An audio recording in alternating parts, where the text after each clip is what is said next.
পরিষদীয় দল কার্যত হাতছাড়া। নিজের তৈরি করা দলেই সংখ্যালঘু মমতা বন্দ্যোপাধ্যায়।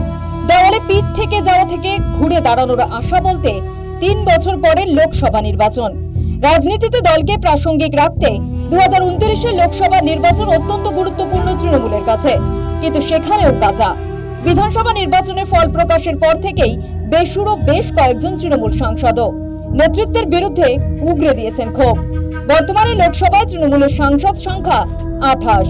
পরিষদীয় দলের মতো সংসদীয় দলেও বিদ্রোহের আশঙ্কা করছে তৃণমূলের শীর্ষ নেতৃত্ব।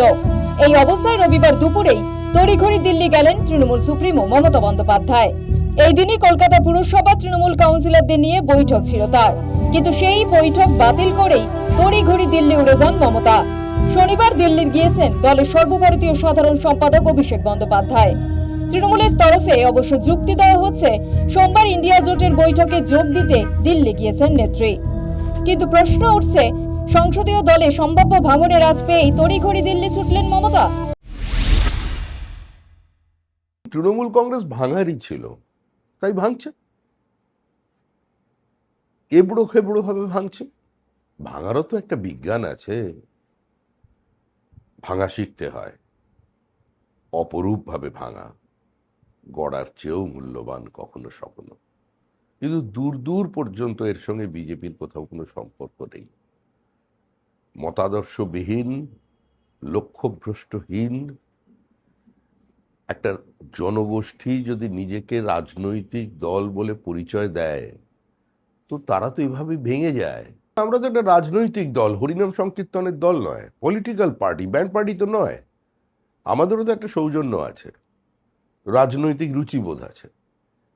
তো দিকভ্রান্ত কিছু মানুষ যদি এদিকে ওদিকে ঘোরাঘুরি করেন, তারা যদি ফোন করেন, তো ফোন ধরাটাও তো একটা ভদ্রতা, এবং সেটাই স্বাভাবিক, ধরা উচিত। কেউ যদি আসেন বাড়িতে দেখা করতে, তাহলে তাকে তো বসানো উচিত, চা খাওয়ানো উচিত। তো সেটা যদি আমাদের কেউ করে থাকে, করছেন। এটার মধ্যে এটা মনে করার কোনো কারণ নেই যে তাদের বিজেপি নিয়ে নেবে। দরজা এখন বন্ধ। দিল্লির কনস্টিটিউশন ক্লাবে ইন্ডিয়া জোটের বৈঠকে যোগ দেবেন মমতা বন্দ্যোপাধ্যায় এবং সর্বভারতীয় সাধারণ সম্পাদক অভিষেক বন্দ্যোপাধ্যায়। সোনারপুরে অভিষেক বন্দ্যোপাধ্যায়ের উপর হামলায় সরব হয়েছেন কংগ্রেস হাইকমান্ড। এমন পরিস্থিতিতে দুই দলের সম্পর্কের বরফ গলা হিসেবেই দেখছেন রাজনৈতিক মহল। কংগ্রেস তৃণমূল কাছাকাছি এলেও সর্বভারতীয় রাজনীতিতে ইন্ডিয়া জোট নিয়ে জট থাকছে বিস্তর। যদিও বৈঠক নিয়ে আশাবাদী কংগ্রেস নেতা জয়রাম রমেশ। এক্স পোস্টে দাবি করেছেন, বিজেপি বিরোধী 23টি রাজনৈতিক দল বৈঠকে যোগ দেওয়ার ব্যাপারে নিশ্চিত করেছে। কিছু দল বৈঠকে যোগ দিতে না পারার কথা জানিয়েছে। মোদী সরকারের নীতি ও কাজের বিরোধিতার কথা জানিয়েছে। কংগ্রেস এমন দাবি করলেও ইন্ডিয়া জোট নিয়ে সুর চড়িয়েছে বিজেপি। দিল্লি যাচ্ছেন বা 8 তারিখে ইন্ডি জোটের অ্যালায়েন্সের বৈঠক ডাকা হয়েছে। আমি জানি না এটা কিসের অ্যালায়েন্স। মানে এখানে তো তৃণমূল পার্টি যেরকম টুকরে টুকরে গ্যাং হয়ে গেছে, সেরকমই তো ইন্ডি অ্যালায়েন্স জোট।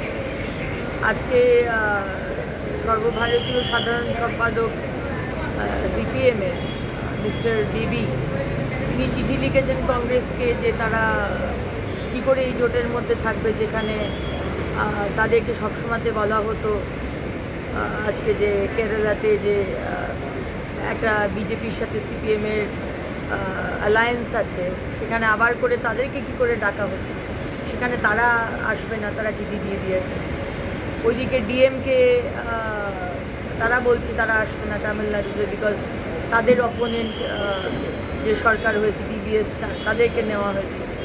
মমতা ব্যানার্জি তৃণমূলের এই অবস্থা, টুকরে টুকরে গ্যাং, থাকবে কে? লালু প্রসাদজি শরীর খারাপ, তিনি শুনছি আসবেন না।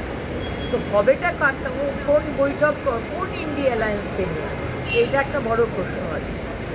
সুতরাং যে দল বলুন বা সংগঠন অ্যালায়েন্স বলুন, যাদের কোনো নীতি আদর্শ দর্শন কিচ্ছু নেই, যারা সময় বিশেষে তাদের নীতি আদর্শ চেঞ্জ করে, তাদেরকে কি বাংলা কি ভারতবর্ষের মানুষ তারা বর্জন করেছে। রাজ্যের ক্ষমতা হারানোর পরে 2029-এর লোকসভা নির্বাচনই অগ্নি পরীক্ষা তৃণমূলের কাছে। রাজনৈতিক মহল মনে করছে পরীক্ষায় উত্তীর্ণ হতে কংগ্রেসের সঙ্গে জোট ছাড়া উপায় নেই, কিন্তু তার আগে বড় চ্যালেঞ্জ বর্তমান পরিস্থিতিতে সংসদীয় দল ধরে রাখা। তৃণমূল শীর্ষ নেতৃত্ব কি সাংসদদের ধরে রাখতে পারবে? টুকরো টুকরো হওয়া থেকে বাঁচাতে পারবে দলকে? News time.